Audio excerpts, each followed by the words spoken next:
good work. A sensational has a kind of a positive component to it, but I guess in terms of sensationalism, just from that context, this was probably easily the top five incidents that we've had in this county since I've been district attorney the past 7 years. Obviously the tops shooting is clearly number one, but when you go down after that, this incident, make a strong argument it's number two in terms of what happened, and more importantly in terms of what could have happened, which thank God did not happen. Obviously we had a situation here back in May of 2020, some 3.5 years ago, where an individual got into some kind of a verbal altercation with the victim of the homicide, in the area where they live there in the city of Tonawanda. This poor victim was playing Pokemon Go, which back at the time in 2020 was kind of a big thing, and it was a game that people went outside and they went to different geographic locations and they played Pokemon. I mean, I don't really understand it per se, but I mean, I kind of conceptually know what it was by having a bunch of kids myself, and so all this kid's doing is playing playing Pokemon Go, and the next thing you know, he gets into a conversation with this Gerwitz guy, and Gerwitz ends up going back into his house and comes back out, gets in his car, and drives by him and shoots him out the driver's side window and kills him. Then Gerwitz takes off in his car.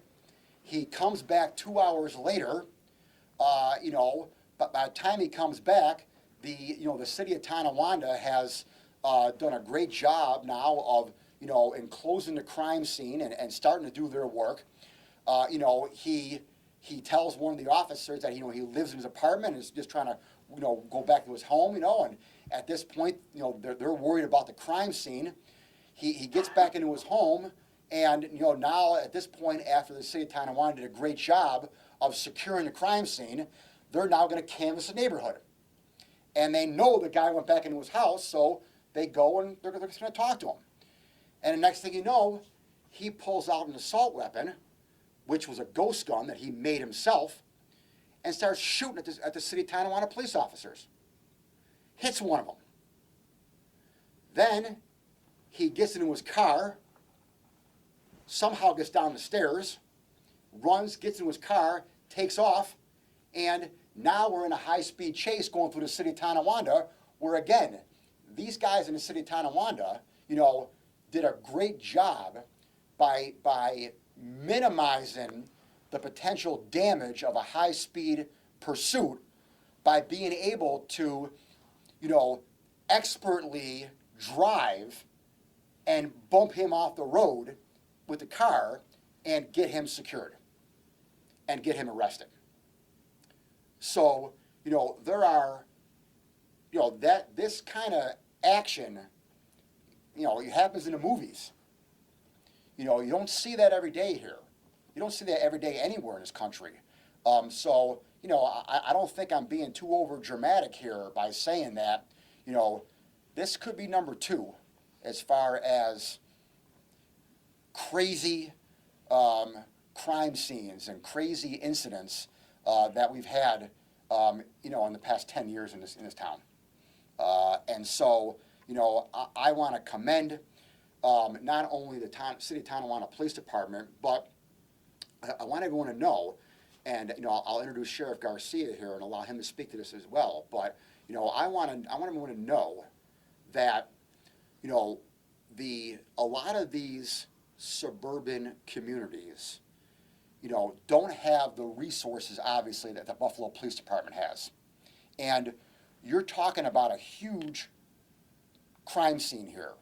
You're talking about the corner of Morgan and Clinton Street and that expanded area outside.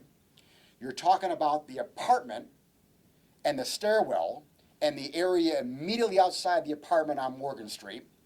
And then thirdly, you're talking about the accident scene where they were able to expertly get him off the road. So you have 3 separate crime scenes here. Again, very unusual. It happened once. It may, in my 10 years or my 7 years here. And so when you have that kind of a complex crime scene, you need help. Some of these suburban agencies need help. And the city of Tonawanda did the right thing and called in the sheriff's department. And the sheriff's department came and assisted them with whatever they needed. Obviously, the city of Tonawanda was the lead agency. The city of Tonawanda did a fantastic job, not only with the crime scene, but with the investigation as well. And the city of Tonawanda Police Department and the sheriff's department, in my opinion, along with my great buddy here, Nick Busey, my prosecutor, the 3 of them, the city of Tonawanda, Nick Busey, and John Gherkin, and the sheriff here, the 3 of them, those 3 entities right there, are responsible for getting this guy 65 years of life today. Never getting out of jail, hopefully. He's 31, so he'll be, with good time, let's say 60 plus years old. He'll be 90 years old with eligible for parole. God bless him, he lives to 90, but he ain't getting out of jail. He ain't getting out of jail, and so he'll be in jail for the rest of his life. And again, the guilty verdict that we got in this case, and the sentence that we got in this case, brings obviously justice to the victim's family. They're never going to be able to replace their son. Their son is not. The son hasn't been there for the past 3 Christmases, and the son won't be there for Christmas and the holidays again this year. And that is a void in that family's life that will never be filled. But I recognize each and every day in these homicide cases that I cannot give anyone full closure. That's never going to happen. And for any DA or for any law enforcement official to say, we're going to give you, the family, closure is just being naive. We're never going to be able to give the family full closure. What we can give them, though, is legal closure. The legal aspect is done. This perpetrator, this criminal, this murderer is behind bars for the rest of his life, and the family now can put that aside. And for the city of Tonawanda, this was a traumatic incident. Police officers don't get shot at every day. Every day that they leave the home, they know it's possible. Every day they leave the house, they know they may not be coming back. Thank God, all 4 of the city of Tonawanda police officers who got shot at, and 1 who got injured, along the 5th one who got injured in the car accident, all 5 of those officers and the other officers who supported and were at the scene, thank God, all of them got home on May 20th of 2020. Sheriff? Thank you, Mr. DA, and thank you again for the outstanding work that you and your office does for the public every day. I want to commend the City of Tonawanda Police Department under the leadership of now retired Chief Foles. They're investigating a crime where a member of the public got shot and killed, and then suddenly, as life happens quickly, they are now part of a crime scene because they themselves were shot at by this individual. And we're very fortunate that we only lost 1 person that day, and that the officers that were shot are doing well, and hopefully they're doing well mentally, and their families are doing well moving into the future. When we get a call from any other law enforcement agency, we respond, and we did so as District Attorney, the Honorable John Flynn was speaking of the incident at Tops. We responded to Tops. We responded to the Rainbow Bridge. We're here for mutual aid. So all of a sudden, we have this vast crime scene. And that just does not include the member of the public that was murdered, but also the attempted murder upon our brothers in law enforcement. And, our detectives showed up and we said, whatever you need. There's a lot of work to be done. There's statements to be taken.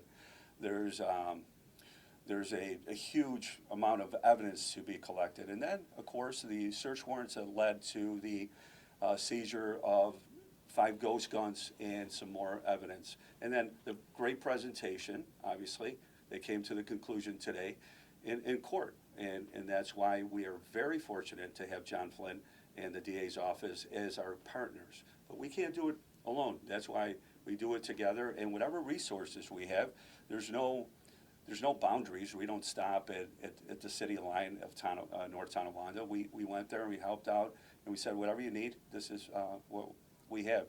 So again, we can't do it alone. We do it as a team. I'm so proud of not only our staff, the members of the Erie County Sheriff's Office, but the city of North Tonawanda Police Department, led by retired Chief Foles. God bless you. I hope you're enjoying retirement, sir. Well deserved. And again, the District Attorney's Office. Wonderful partnership. It's my honor to introduce City of Tonawanda, City of Tonawanda, sorry about that. City of Tonawanda, Captain Kevin Elmer. Thank you, Sheriff. Good afternoon. I prepared a short statement that I'd like to read. On May 26, 2020, the life of Joseph A. Marasco was selfishly taken, and 6 of our police officers faced a night that they will never forget. It has been a long-awaited, emotional 3.5 years for the Marasco family and our officers, but justice has prevailed. Today is bittersweet. We pray this verdict and this sentencing will provide a sense of closure to not only the friends and family of Joseph, but to our officers involved and their families. We pray this day will allow for continued healing and the ability to move forward, knowing the person responsible will be incarcerated for a very long time. We would like to thank the Erie County District Attorney's Office, Judge DeTullio, members of the jury for prosecuting and serving justice for Joseph, our officers, and their families. We would also like to thank the Tonawanda Fire Department, Twin City Ambulance, the Erie County Sheriff's Office, and all surrounding police agencies for their assistance and swift response to an incident that was nothing short of tragic. May God bless you all. Outstanding statement. Outstanding statement. Questions? The whole issue of ghost guns was brought up today, and the judge really hammered in on that. Talk about how that really played a role in this case. Yeah, every weapon that was a pistol a ghost gun that he used to outshot a car? Yes. Every weapon that was recovered was a ghost gun. He had materials in his home to make ghost guns. He admitted basically that he made the assault weapon, the assault rifle. He had numerous parts and pieces. He had a little box that he kept all the parts and pieces in to make these ghost guns. And obviously, Claudine, this is a problem for our community. These ghost guns, there's no registration of these. There's no tracking of these. The components that you can get to make these are easily online. You can buy these 3D printer machines, and you can plug in the mechanics and the mathematics to print out now these ghost guns. This is a problem. And so on this day back in May of 2020, every single weapon was a ghost gun that he made. And obviously, it was a beginning back in 2020 of an escalating problem that still continues to this day. He also told the police during the investigation that he liked guns. I mean, how, with the trauma that the officers have had, can you put this a little bit more in context for the community on just what they've gone through? And Cap, come up here, buddy. I'm sorry. Thank you.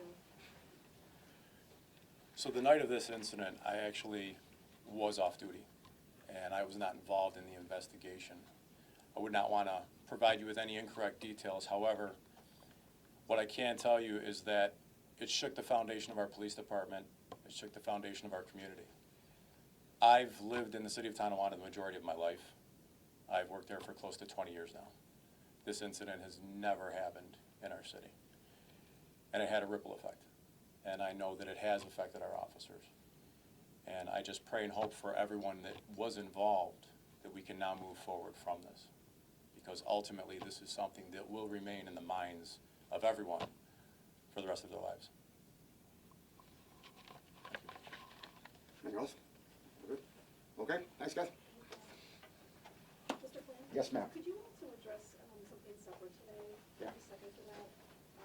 This is from another reporter, so I apologize. Sure, no problem, no problem. I may not have an answer, but I'll try. The slumlord sentencing today, Carrie Purcell pleaded guilty to exposing a child to lead in a Buffalo home. Kate, help me out here.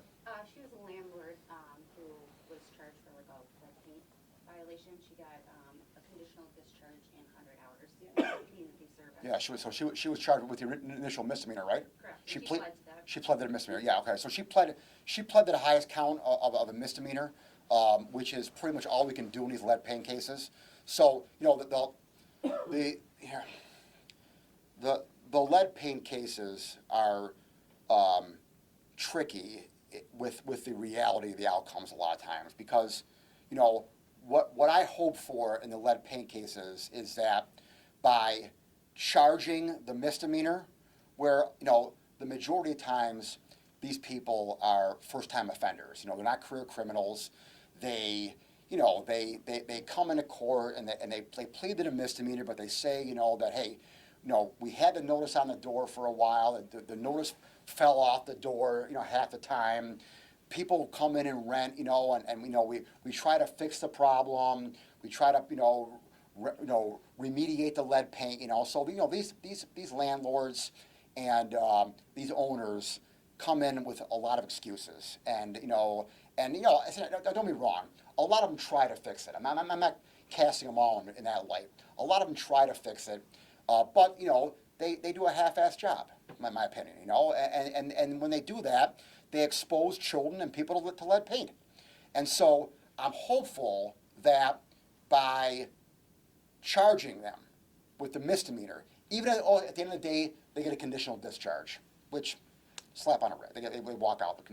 I get it. All right, it is what it is. But I'm hopeful that the initial misdemeanor arrest sends a message to the community, like, you know, I'm going to charge you. Yeah, at the end of the day, you know, you come in with this, with your sad story. You know, you may get a conditional discharge, but I'm going to make your life difficult. I'm going to make your life difficult. I'm going to charge you in the hopes that you don't have to deal with this and you fix the problem before someone gets sick. Thank you.